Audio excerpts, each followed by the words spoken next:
오늘은 성탄절 2부죠. 성탄절 전날입니다. 우리가 이렇게 성탄절에 예배당에 모여가지고 함께 찬양하고 경배할 수 있다고 하는 것 참 너무나 감사한 일이라고 할 수가 있습니다.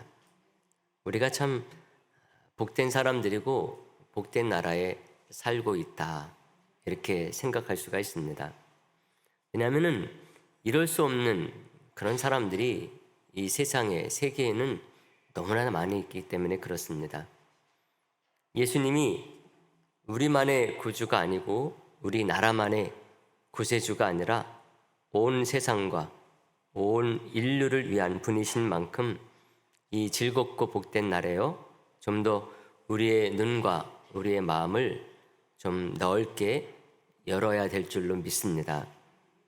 우리가 이렇게 예수님의 성탄을 기념하고 축하하고 즐거워하는 이 순간에도요, 이 세상 어느 곳에선가에서는 지금도 전쟁 중에 있습니다. 우리가 평안하게 일상을 보내고 있는 순간에도 세계 50여 개 국가에서는 전쟁이나 내전을 치르고 있습니다. 저도 이렇게 뉴스 같은 데 나오는 몇몇 나라들이나 전쟁이나 이런 내전을 치르고 있겠지 이렇게 생각을 했는데요. 조사를 하다 보니까는 세계 50여 개국이 전쟁이나 혹은 자기 나라 안에서 자기 국민들끼리 싸우는 전쟁을 하는 그런 일들이 계속되고 있어서 참 안타까운 세계다 하는 생각을 갖게 됩니다. 올해만 해도요, 미얀마에서는 8천여 명이 죽었다고 그럽니다. 다른 나라와 싸운 게 아니에요. 그 미얀마 자기 나라 안에서 서로 같은 편인데 서로 마음이 맞지 않아가지고 전쟁을 벌여서 이렇게 8천여 명이나 올해만 죽었다고 합니다. 러시아 우크라이나 전쟁이 지금 2년째 계속되고 있는데요. 올해만 해도 5만여 명이 죽었다고 그럽니다. 아프리카 수단에서는 5천여 명 이상이 죽었을 뿐만 아니라 그 외에 1천여 명 이상의 사망자를 낸 곳이 정말 50여 개국에 이른다고 얘기를 합니다. 지금도 이렇게 계속해서 싸우고 있는 거죠. 우리가 이렇게 하나님을 찬양하고 편안하게 예배를 드리는 이 순간에도 계속해서 싸우고 있는 것입니다. 우리가 잘 아는 것처럼 이스라엘과 하마스의 전쟁으로 말미암아 이미 3개월밖에 되지 않았는데 3만여 명이 생명을 잃었습니다. 평화를 잃고 살고 있는 것은 전쟁하고 있는 국가만이 아닙니다. 올해 지진으로 말미암아 발생한 사망자가요 6만여 명이 넘는다고 합니다. 지진 공포가 올 한 해 동안 엄습했었던 그런 횟수는 1만여 회가 넘는다고 얘기를 합니다. 이것만이 아니죠. 세계 인구 중에 10억여 명은 기아 상태에 있다고 보면 됩니다. 기아가 뭡니까? 먹을 게 없어서 굶주리는 것이죠. 이런 사람들이 그렇게 많이 있다는 거예요. 이것을 보게 되면 우리가 살고 있는 이 세상을 흔히 지구촌이다 이렇게 말들을 하지 않습니까? 이웃사촌이라고 하는 거거든요. 근데 말은 그렇게 하면서 우리가 알고 사는 것은 너무나도 협소하다라고 하는 것을 알 수가 있어요. 우리 자신밖에 알지 못하고 살고 있다고 하는 거죠. 요즘은 맛있는 곳이 어디냐, 구경할 만한 곳이 어디냐 이런 것을 많이들 알고 찾아다닙니다. 그렇지만은 이렇게 세계에서 전쟁과 또 지진과 기아로 어려움을 겪고 있는 곳, 그것이 어디인지는 우리가 알지 못하고 살고 있는 게 사실입니다. 여러분, 내가 괜찮을 때는 이게 얼마나 큰 문제일 수 있는가 이것을 잘 알지 못하죠. 그러나 우리들이 이런 것 중에 하나만 피해를 입게 된다 그렇다고 한다면요, 그때는 정말 덮고 잘 담요 한 장이 너무나 소중한 것입니다. 그리고 따뜻한 밥 한 공기 갖다 주는 사람이 너무나 고맙게 되는 것이죠. 여러분, 우리나라만 해도요, 올해에만 30여 회의 지진이 있었다고 그래요. 최근에 경주에서 지진이 있었는데 11월 30일 날 그때 지진은 작은 지진이 아니었어요. 4.9였습니다. 큰 지진이었던 것이죠. 그리고 우리나라는 세계가 주목하고 있는 분단 국가죠. 북한 공산정권과 대화가 단절된 지 오래됐습니다. 그래서 그 안에서 지금 무슨 일이 벌어지고 있는지 알지를 못해요. 그래서 더욱더 불안이 가중되고 있습니다. 이런 면에서 여러분, 올해 2023년 성탄절만큼은 이 세상에 아기 예수로 오신 예수님의 탄생을 온 세상과 온 인류와 그리고 모든 이웃을 생각하면서 우리들이 보냈으면 좋겠다 하는 그런 마음을 갖습니다.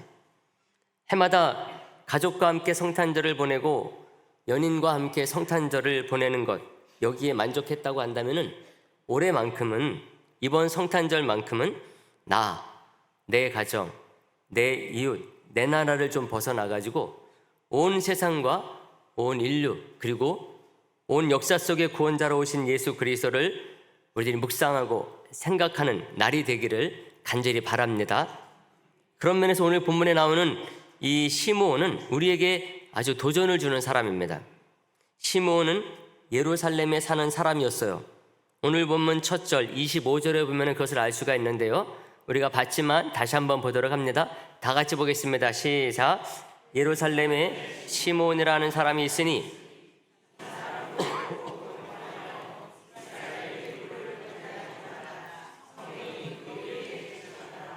아멘. 예루살렘은 우리가 집중제자 훈련을 통해서 살펴봤던 것처럼 작은 도성입니다. 이스라엘의 수도이긴 했지만은 그 성 자체가 작습니다. 그렇지만은 그 규모에 비해서 예루살렘은 꽤나 국제적인 도시입니다. 특히 6월절 같은 이 중요 절기에는 세계 곳곳에서 있던 디아스포라, 요즘으로 말하면 이스라엘 재외 동포들이거든요. 이 사람들이 명절을 지키기 위해서 다 몰려듭니다. 그러므로 예루살렘에서 만약에 오래 살아온 사람이다 그렇다고 한다면 매년 온 세계에서 제사, 순례, 무역을 위해서 찾아오는 사람들의 그 입소문을 통해서 많은 정보들을 듣게 됩니다. 이 나라는 어떻고 저 나라는 어떻고 요즘 유행하는 것이 뭐고, 이런 것들을 예루살렘에서 오래 산 사람이라고 한다면 자연스럽게 접할 수밖에 없어요. 다시 말하면 세상 돌아가는 그 형편에 맞춰서 세상적인 사람으로 변해버리기 쉬운 곳이 또 어디냐? 예루살렘 도성이다. 이렇게 볼 수 있다고 하는 것이죠. 자연스럽게 세상적인 사람이 되어 나아가는 것이 예루살렘에 사는 사람들의 모습일 수 있다는 것입니다. 이런 도시 속에서도 이 시몬은 신앙을 지키고 경건함을 잃지 않은 그런 사람이었음을 말해주고 있어요. 표현하기를 그렇게 말합니다. 시몬을 의롭고 경건하다 이렇게 표현을 해요. 이 의롭다는 말은 전통적으로 모세의 율법을 아주 중요하게 여겨가지고 율법을 따라 살아온 사람, 그런 사람들을 의로운 사람으로 표현을 했습니다. 그리고 또 사람이 경건했다, 이런 표현은 무엇을 말해주는가 하면은 외식적인 바리새인들 같지 않았다는 거예요. 율법주의자가 아니라는 것입니다. 진짜 하나님을 섬기고 경외하는 사람이었음을 증거하는 말이 이 경건하다라는 말입니다. 율법도 잘 지키고 율법을 지키되 외식적으로 남 보는 그런 것 위에서 율법을 가지고 사는 사람이 아니라 진짜 하나님을 경건하게 잘 섬기는 그런 사람임을 나타낼 때 의롭고 경건하다. 그런데 시몬이 바로 그런 사람이었다는 것입니다. 거기다가 이 사람은 이스라엘의 위로를 기다리는 자다 이렇게 말하고 있어요. 이 말은 메시아가 오셔서 이 세상을 구원하실 것이라고 하는 그 믿음을 가지고서 로마 제국의 식민 치하에서 뿐만 아니라 헤롯과 같은 그런 못된 자가 나라를 다스리고 있을 때 그 치하에서도 또 하나 더 한다고 한다면 이 대제사장들과 같은 그런 참 불의한 사람들이 이스라엘을 지도하고 있는 그 시대에도 이 시므온이 오실 예수 그리스도를 기다리면서 아주 의롭고 경건하게 살고 있었다는 것입니다. 그래서 칼빈 선생님이 이 시므온에 대해서 이렇게 말했어요. 시므온이 갖고 있는 메시아 대망을 특별하게 언급하고 있는 것 자체가 당시 대부분이 이 구속의 소망을 입으로만 말했지 참으로 그 마음에 품고 있는 사람들이 없었다는 것을 보여준다, 이렇게 딱 얘기를 했어요. 당시의 사람들이 전부 다 메시아가 언제 오시지? 메시아가 언제 와? 그래서 우리를 로마 제국에서 해방시켜주고, 그리고 헤롯 이 대왕의 못된 그 통치에서 벗어나게 해주는 것, 언제나 그렇게 되지? 이렇게 말들은 참 많이 했는데 진짜 메시아를 기다리고 있었던 것은 아니라는 거예요. 진짜 메시아를 기다리고 있었던 사람들은 소수에 불과했다고 하는 것입니다. 근데 이것은 우리 시대도 동일하지 않나 그런 생각을 합니다. 이것저것 성탄 추리를 만들어 놓고 성탄을 노래하지만은 진짜 예수님의 탄생을 기뻐하고 반가이 맞이하는 사람들, 여러분 과연 몇 명이나 있을까요? 우리들이 의문을 갖기에 충분합니다. 주위 여러분들 많은 사람들을 보세요. 사람들이 성탄절 이렇게 연휴를 즐기면서 예수 그리스도를 기뻐하고 즐거워하는 것 같지만은 입으로만 성탄절하고 예수 그리스도를 말하지 진짜 그 중심 가운데는 세상의 즐거운 것들, 거기에만 관심이 있는 것을 우리들이 알게 됩니다. 그래서 이 시므온의 믿음이 우리들에게 너무나 소중해요. 이 시므온이라고 하는 사람이 가지고 있었던 그 믿음이 오늘 이 시대에 우리들에게 많은 교훈을 준다고 하는 것입니다. 이분은 작은 나라가 돼가지고 로마 제국의 식민지로서 이스라엘이 이리 치고 저리 치고 그러는 그 조국을 바라보면서 그 마음 한구석이 참 뻥 뚫린 것 같은 그런 심령으로 하루하루를 살아온 사람이다, 이렇게 볼 수가 있어요. 아마 시몬은 자기가 젊었을 때요, 이스라엘 예루살렘이 로마의 장군 폼페이우스에 의해서 짓밟히는 이런 것을 목격했을 것입니다. BC 64년에 로마 제국의 장군 이 폼페이우스가 이스라엘을 쳐들어와요. 그래서 온 나라를 짓밟아 버립니다. 아마 이 시몬이 젊고 어렸을 때 이것을 체험했을 것입니다. 예루살렘에 있었으니까 더욱더 그랬겠죠. 그 이후에는 괜찮았느냐? 그렇지 않았어요. 엉뚱한 놈이 들어와가지고 이스라엘을 다스렸는데 그게 누군가 하면은 이두메 사람 헤롯 대왕입니다. 이 헤롯 대왕은 얼마나 권력욕이 아주 가득했는지요. 온갖 못된 짓을 다 하면서 그 이스라엘을 통치했어요. 이런 사람이 이스라엘의 왕이랍시고 들어와서 다스렸던 것입니다. 그 세월을 시므온이 겪은 거예요. 비참한 삶을 살았다고 보면 됩니다. 그가 이런 아주 엄혹한 시대를 살면서도 희망을 잃지 않았어요. 비전을 잃지 않고 살아올 수 있었던 것 뭐냐? 오실 것이라고 하는 예수 그리스도에 대한 믿음 때문에 그랬어요. 성령의 충만함으로 그 믿음을 갖고 하루하루를 순례자처럼 살아온 것이 누구냐? 시므온입니다. 26절 말씀에 이렇게 되어 있어요. 그가 주의 그리스도를 보기 전에는 죽지 아니하리라 하는 성령의 지시를 받았다, 이렇게 얘기를 하고 있어요. 그러니까 이분이 얼마나 더 그 마음 가운데 오실 예수 그리스도를 기다리면서 하루하루의 그 힘겨운 삶을 이겨나갔겠습니까, 여러분? 나는 오실 그리스도를 보기 전에는 죽지 않아. 성령님께서 그 마음 가운데 감동을 주셨어요. 또 이 표현을 보게 되면은 이제 시므온이 나이가 많아졌다는 것을 알 수가 있어요. 왜 그렇습니까? 그 앞에 누가 나타납니까? 이제 아기 예수가 나타나니까 나이가 많아진 거예요. 27절 말씀 다 같이 볼까요? 27절도 다 같이 봅니다. 다 같이요. 시작. 성령의 감동으로 성전에 들어가매 마침 부모가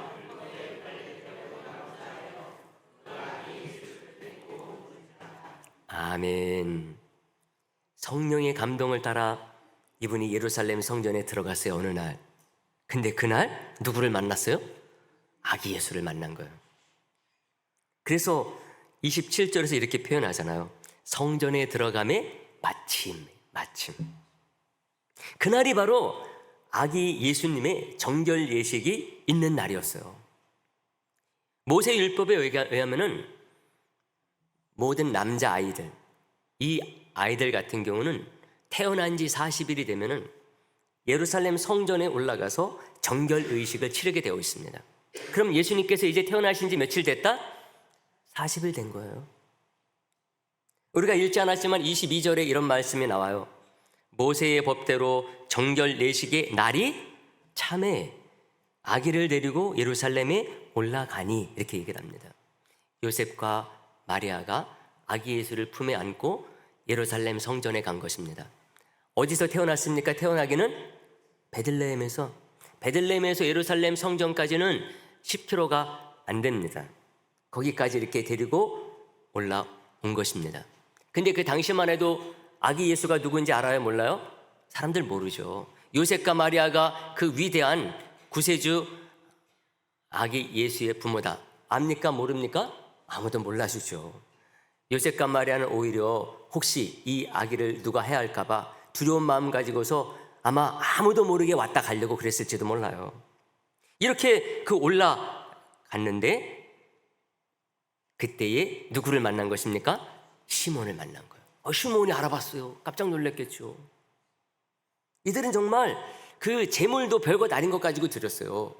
재물을 엄청난 거 드리면 사람들이 그 눈여겨보겠죠. 그런데 요셉과 마리아는 가진 게 없어가지고 비둘기 그 한 쌍으로 하나님께 예물을 드리고 제사를 드렸어요. 보통은 아들이 이렇게 낳게 되면 1년 된 어린 양을 드리거든요. 그런데 이 요셉과 마리아는 돈이 없었던지 그 비둘기로 하나님께 예물과 제사를 드린 것입니다. 사람들은 그렇게 얘기를 해요. 동방박사가 왔을 때에 황금 주지 않았느냐? 그 황금 가지고 뭐 했을까? 이렇게 의심하는 사람들이 있어요. 근데 우리는 동방박사가 황금 갖다 줬으면 뭐 이딴 많은 거 한 덩이 줬을 것이다. 그렇게 생각하면 크게 오산입니다. 그 사람들도 돈이 뭐 있겠어요? 아마 황금 조그만 거 아마 갖다 줬을 거예요. 그러니 이 요셉과 마리아 다른 데 쓸 데가 많이 있다 보니까는 거기에 쓸 게 없었던 거예요. 요셉과 마리아의 형편을 잘 알 수 있는 것, 이렇게 40일 됐을 때 정결 예물로 드린 것, 제사 드릴 때에 비둘기 한 쌍 드린 것을 통해서 너무나 잘 알 수가 있다고 할 수가 있습니다. 시몬이 바로 이날 이 시간에 아기 예수를 만나가지고 예수님을 안고 축복을 하게 된 것입니다. 자기는 그날이 바로 그 아기 예수를 만나는 날인지 아마 모르고 올라갔을 거예요. 근데 시몬이 항상 충만해서 살고 있었던 성령님을 알고 계셨잖아요. 시몬이 얼마나 그 아기 예수를 만나길 원했는지, 그리고 아기 예수가 올라오는 날이 언제인지 성령님이 알고 계시다 보니까는 우리 성령님께서 역사해 주심으로 말미암아 그날 만나게 해준 것이라고 할 수가 있습니다. 우리 하나님은 위로의 하나님이시기 때문에요, 정말 그 사람에게 아기 예수 만나는 것이 너무나 큰 위로인 줄 아시고 딱 만날 수 있도록 해주신 것이라고 할 수가 있습니다. 시몬이 하나님의 부르심을 받아 천국 가기 이전에 이 위로를 받고 갈 수 있도록 성령님께서 역사하신 것입니다. 우리는 항상 위로를 구하지만은 그게 진짜 내게 유익한 것인지 모른 채 위로만 구할 때가 많이 있어요. 하지만 성령님은 다르시죠. 성령님은 우리에게 세상 다른 위로가 아니라 하나님의 위로가 필요하다는 것을 아시는 분입니다. 그래서 적절한 위로로 함께 하실 수 있는 분이 누구시냐? 우리 하나님이신 줄, 우리 성령님이신 줄 꼭 믿을 수 있게 되기를 간절히 소망합니다. 신실한 신앙인들에게는 이런 일들이 종종 일어나게 되어 있습니다. 이것은 절대로 세상 사람들이 말하는 어떤 텔레파시가 통한 게 절대로 아닙니다. 여러분, 염력 같은 게 있어가지고 시몬에게 그래서 만나게 된 거 절대로 아니에요. 성령님의 너무나 당연한 역사예요. 성령을 믿고 나가는 자들에게 충분히 있을 수 있는 이런 줄을 믿기를 간절히 바라겠습니다. 시몬에게 정말 그날이 딱 온 것입니다. 28절 말씀해 보세요. 시몬이 아기를 어떻게 안고 하나님을 어떻게 했다고요? 찬양하여 이르되, 이렇게 말하고 있어요. 여러분, 이 세상에 몇 명이나 아기 예수를 품에 안아봤을까요? 몇 명이나 품에 안아봤겠습니까? 몇 명 안 돼요. 동방박사 와가지고 아기 예수께 경배하면서 안아보지 않았겠습니까? 목자들이 그날 아기 예수를 안아보지 않았겠어요? 아마 이 시몬도 그랬을 거예요. 그러니까 아기 예수를 안아본 그 몇 명의 사람 가운데 한 사람, 시몬이 될 수가 있었던 것입니다. 그 소수 가운데 한 사람이 된 것, 너무나도 놀라운 큰 영광이라고 할 수가 있습니다. 그것을 시몬이 누린 거예요. 근데 우리가 더욱더 주목해야 될 것은 그때 아기 예수를 안고 찬양하면서 올려드린 그 찬양의 내용입니다. 그 내용이 너무나 중요해요. 이게 29절에서부터 32절까지에 딱 나옵니다. 특히 29절 말씀에 보면은 이렇게 되어 있어요. 주제여 이제는 말씀하신 대로 종을 평안히 놓아주시는도다. 딱 말하고 있어요. 이제 정말 내가 하나님 나라에 갈 때가 됐구나 하는 것을 아기 예수 만났을 때 이 시몬이 깨닫게 돼서 이렇게 말하고 있어요. 종을 평안히 놓아주시는도다. 이렇게 말하고 있습니다. 아기 예수를 만나니까 이제 더 이상 여한이 없다. 이런 표현이기도 합니다. 그만큼 이 예수님은 시몬에게 큰 위로가 됐어요. 큰 위로가 됐어요. 이것은 또한 저와 여러분 우리 모두의 바람이고 소망인 줄 믿습니다.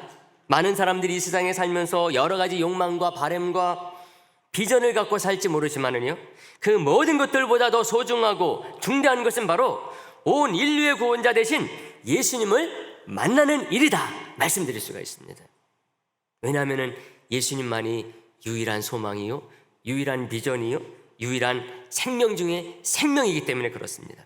이것을 보면은 여러분 시몬이 얼마나 경건하고 신령한 사람이었느냐, 이것을 우리들이 알 수가 있습니다. 이분의 경건함과 그 신령함, 이것은 그 다음에 이어지는 그 찬양시 속에 더 잘 나타납니다.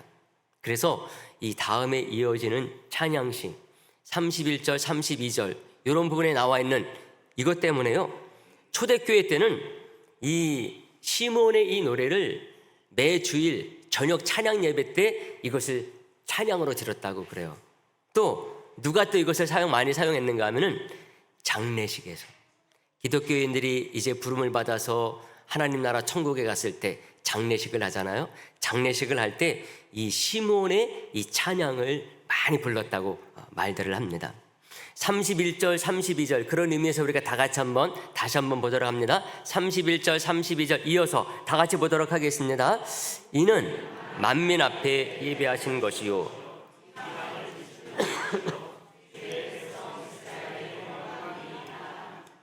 아멘. 뭐라고 말을 합니까? 만민 앞에서 예배하신 것이다 이렇게 말하고 있어요. 만민이라는 하는 이 단어가 너무나 소중하거든요. 이것은 시몬이 갖고 있었던 예수님의 구원의 열망이 온 세계를 위한 것이다. 이것을 시몬이 알고 있었다는 거예요. 너무나 중요합니다. 그 당시에 이스라엘 사람들은 대부분이 유대주의와 율법주의에 빠져 있었기 때문에요, 우리 오실 예수 그리스도 메시아가 온 세계 열방을 위한 것이다 이런 생각을 하지 못했어요. 누구만을 위한 것이다? 유대인만을 위한 것이다. 이스라엘만을 위한 것이다. 로마 압제 속에 있는 이스라엘을 구원해 줄 사람 바로 그분이 메시아다 이렇게 생각했거든요. 근데 시몬은 그렇지 않았어요. 거기에 빠져 있지 않았어요. 오실 예수 그리스도는 누구를 위한 것이다? 이스라엘만이 아니다. 유대인만이 아니다. 온 세계를 위한 것이다. 이것을 분명히 알고 있었다는 것입니다.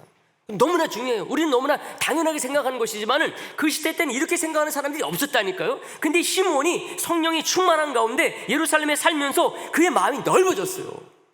그래서 이것이 이렇게 딱 고백되어지는 것입니다. 이것은 또 그 다음 부분에 나오는 이방을 비추는 빛이라고 하는 이 표현을 통해서도 우리가 확실하게 알 수가 있습니다. 예수님은 이방인과 유대인을 하나 되게 하는 분임을 이렇게 고백하고 있는 것입니다.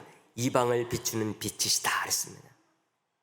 예수 그리스도로 말미암아 이방인과 유대인이 하나가 된다는 것입니다. 이것을 보면 이 시몬이 얼마나 개혁적이고 아주 획기적인 사람이냐 이것을 알 수가 있습니다. 우리가 배워야 될 부분이라고 하는 것이죠. 그가 나이가 많은 할아버지가 됐어요. 그렇지만 이분이 성령 충만한 가운데 예수 그리스도를 기다리며 살아오다 보니까는 그 마음이 이렇게 넓어졌어요. 나이가 들면 들수록 사람이 좁아지기가 쉽거든요. 협소해지기가 쉬워요. 근데 그 사람이 정말 오실 예수 그리스도를 믿고 묵상하고 삶 속에서 적용하며 살다 보니까는 저절로 이렇게 넓어진 것 같아요. 유대주의에 머물러 있지 않았습니다. 율법주의에 정체되어 있지 않았던 것이죠. 근데 이것이 또한 이 시몬이 그동안 묵상해온 하나님의 말씀을 생각하면은 전혀 이상한 것이 아니기도 해요. 왜 그런가 하면은 구약 성경에 보게 되면은 이런 내용들이 많이 있기 때문에 그렇습니다. 유대주의에 빠져 있고 율법주의에 빠져 있고 이 세상적인 그런 사고방식에 빠져 있게 되면 그런 말씀이 안 보이거든요. 많은 대부분의 이스라엘 사람들이 그런 속에 빠져 있다 보니까는 구약 성경을 봐도 구약 성경에 숨겨져 있는 그런 내용들을 볼 수가 없었어요. 근데 시몬은 달랐던 것 같아요. 특히 시편 108편 3절 말씀에 보게 되면 이런 내용이 나옵니다. 여호와여 만민 중에서 주께 감사하고 문 나라 중에서 주를 찬양하오리니, 이런 말이 나와요. 이 말을 보게 되면 이것이 이스라엘 어떤 누군가가 지은 시가 아닌 것처럼 보여져요. 왜? 여호와가 만민 중에 하나님이시다, 이것을 말하고 있기 때문에 그래요. 문 나라 중에 찬양받으실 분이다, 이것을 말하고 있기 때문에 그렇습니다. 마치 오실 예수 그리스도로 말미암아 복음의 영역이 온 세계 가운데에 퍼져 있는 그런 시대를 사는 사람이 지은 시처럼 보인다 하는 것입니다. 근데 이것은 구약시대 때 시편에 나오는 말씀이거든요. 시편의 이 시인 기자가 구약시대에 살고 있었는데 구약을 사는 사람이 아니라 신약을 사는 사람이었던 거예요. 너무나 놀라운 일이잖아요. 자기가 사는 시대는 구약시대인데도 불구하고 사는 이 시인의 마음만큼은 신약을 살고 있었던 것입니다. 저와 여러분들이 그런 분이 될 수 있게 되기를 간절히 소망합니다. 말씀 가운데 나아가는 사람이 되게 되면은 그 마음이 넓어질 수밖에 없음을 보여주는 거죠. 이사야 선지자도 이것에 대해서 그 옛날에 이미 증언을 했어요. 이사야서 52장 10절에 보게 되면은 여호와께서 열방의 목전에서 그의 거룩한 팔을 나타내셨으므로 땅 끝까지도 모두 우리 하나님의 구원을 보았도다, 이렇게 얘기를 합니다. 이사야는 예수님께서 오시기 700여 년 전 사람입니다. 이스라엘 백성들이 유대주의에 빠져있고 율법주의에 빠져있을 그런 시대였었어요. 그럼에도 불구하고 이사야는 그런 속에 빠져있지 않았어요. 정말 하나님을 진실로 섬기고 오실 예수 그리스도를 바라고 나아가는 그런 사람이었던지, 그래서 이 이사야는 구약시대에 살고 있었지만은 구약적인 사람이 아니었어요. 신약적인 사람이었던 것입니다. 바로 이런 것들 속에서 시몬도 그런 멋진 신앙으로 나아갈 수 있었다고 하는 것입니다. 특히 시몬은 어디에 살았다 그랬어요? 예루살렘에 살았다 그랬어요. 예루살렘에서 자기가 겪어본 국내외적인 정세, 이런 것들을 통해서 오실 예수 그리스도는 온 인류를 하나 되게 할 뿐만 아니라 온 세계 영혼을 품는 구원자가 되지 않으면 안 된다고 하는 문제의식을 이 시몬이 그 속에서 계속 키워왔던 것 같아요. 이 시몬이 예루살렘에 있으면서 그 명절 때마다 유월절, 또 맥주절, 장막절 이런 때면은 세계에서 사람들이 몰려오거든요. 그런 사람들이 몰려올 때마다 아마 그 속에서 오실 메시아가 어떻게 이 모든 것들을 하나 되게 하실 것인가, 이것을 그 마음 가운데 품고 지금까지 살아온 시몬이었다고 할 수가 있습니다. 그래서 시몬이 예수님을 딱 만났을 때에 이렇게 찬양했는데 찬양 속에 이 시몬의 신앙의 깊이와 넓이가 담겨져 있을 수 있었다는 것이죠. 오신 예수님, 그 오신 예수님은 시몬에게만 그런 존재가 절대로 아닙니다. 이스라엘에게만 그런 존재가 아닙니다. 이제는 온 이방, 저와 여러분들, 이 시대의 모든 사람들이 그 예수 그리스도의 영생의 빛을 만끽해야 되는 그런 시대가 됐다고 할 수가 있어요. 사랑하심과 자비하심과 용서, 이것이 이제는 누구만의 것이 아니라 우리 모든 사람들의 것이 될 수 있도록 저와 여러분들이 정말 믿음으로 나아가야 되는 시대가 오늘 이 시대라고 할 수가 있습니다. 그래서 이 시대가 저와 여러분들에게 정말 도전의 시대라고 할 수가 있어요. 점점점 예수님으로부터 멀어지고 하나님으로부터 멀어지는 이 시대 속에 우리들에게 이 사명이 있는 것입니다. 우리 주님께서 이것에 대해서 도전하고 있는 시대가 21세기라고 할 수가 있어요. 저와 여러분들이 꼭 이것을 마음 가운데 새길 수 있게 되기를 간절히 바라겠습니다. 여러분, 시몬이 예루살렘에서 오실 예수님을 기다리면서 그 마음과 믿음이 풍성해서 얼마나 가득했는가, 이 한 말씀 한 말씀들이 우리에게 이것을 가르쳐주고 있다고 할 수가 있습니다. 특히 여러분 33절 말씀에 보게 되면은 요셉과 마리아가 이런 시몬의 말을 듣고 깜짝 놀랐다고 그랬어요. 그의 부모가 그에 대한 말들을 놀랍게 여기더라, 이렇게 얘기를 해요. 마태복음, 누가복음에 보게 되면은 예수님께서 이 땅에 오실 것을 말씀한 그런 내용들이 많이 있거든요. 예수님께서 태어나시기 전에 요셉을 찾아와서, 마리아를 찾아와서 오실 예수님, 그분이 어떤 분이신가를 증거하는 내용들이 나옵니다. 근데 그런 내용들을 보게 되면은 다 이스라엘의 구원자, 유대의 구원자, 이런 것들을 얘기하고 있는데요. 시몬이 온 세계를 위한 구세주로 딱 노래를 하고 있다. 그것을 요셉과 마리아에게 들려줬을 때 깜짝 놀랐다는 것입니다. 왜 놀랐겠습니까? 내일도 제가 말씀드리겠지만은 요셉과 마리아가 자기의 가정에 아기 예수님께서 오시고 그분이 구세주라고 하는 것을 알게 됐을 때, 뱃속에 들어서기 전에 그것을 알게 됐거든요. 10개월 동안 뭐 했겠어요, 이 두 사람이. 아마 성경 속에 담겨져 있는 오실 메시아에 대한 그 말씀 하나하나들을 많이 공부하고 연구했을 거예요.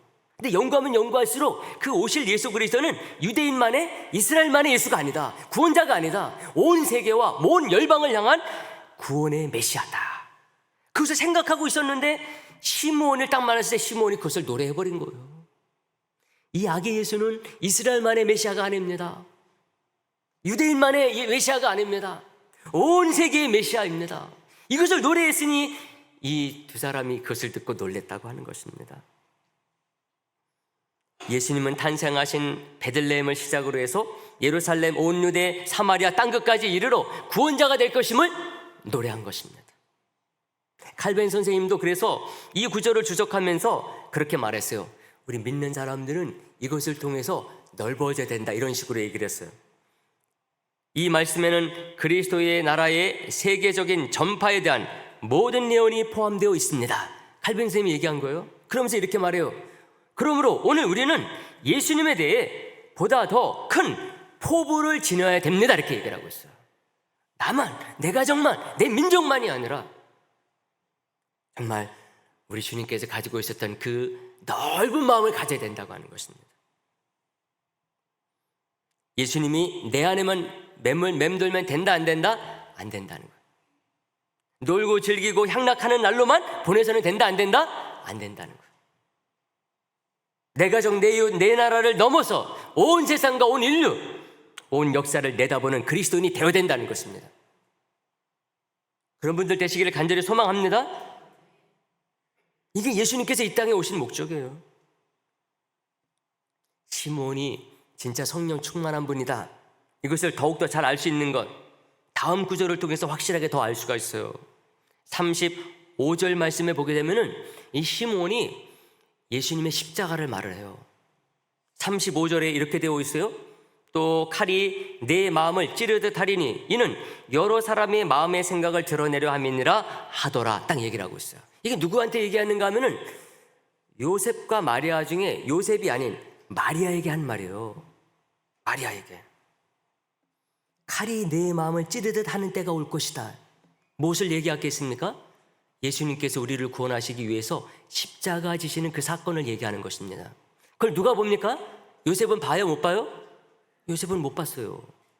일찍 죽은 것으로 알려져 있어요. 근데 마리아는 그때까지 살아 있었잖아요. 자기 아들 예수가 십자가에 못 박혀 죽는 것을 보게 됐거든요. 내 마음을 찌르듯 하게 될 것이다. 이 시몬이 예수님께서 이 땅에 오셔서 우리를 구원하시기 위해서 십자가 지실 것을 내다보고 있었다니까요. 여러분, 예수님은 다른 것으로 세상을 구원하지 않으셨어요. 만약 많은 사람들이 기대했던 것처럼 창이나 칼과 같은 것, 이런 것으로 만약에 구원하려고 했다, 그렇다고 한다면요, 당시에 많은 사람들의 호응을, 열광적인 호응을 얻었을 거예요.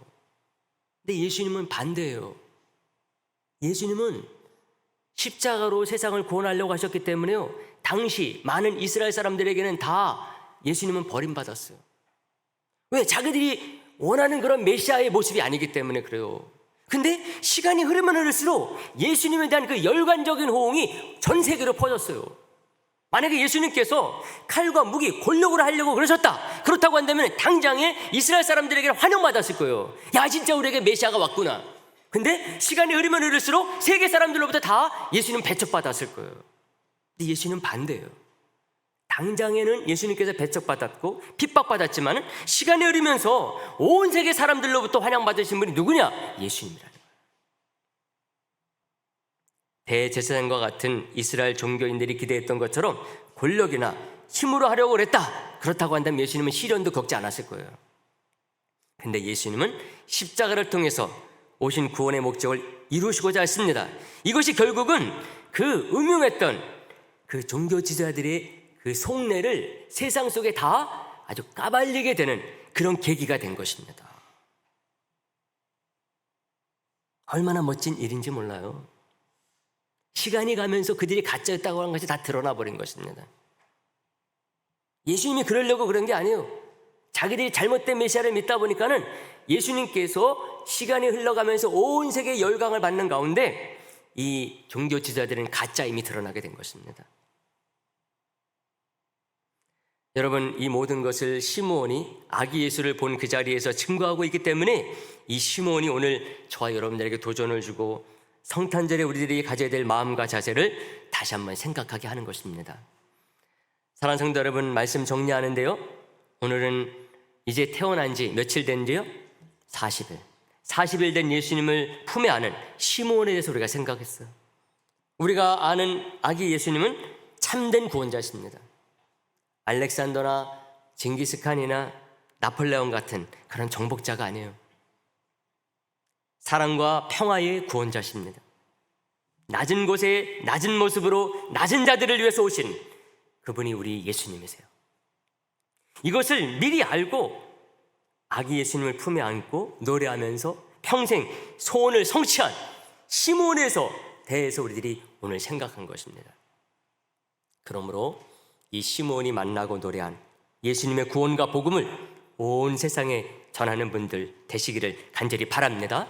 그 하나님의 나라를 증거하는 분들로 사시기를 주님의 이름으로 축복의 말씀을 드립니다. 기도하겠습니다.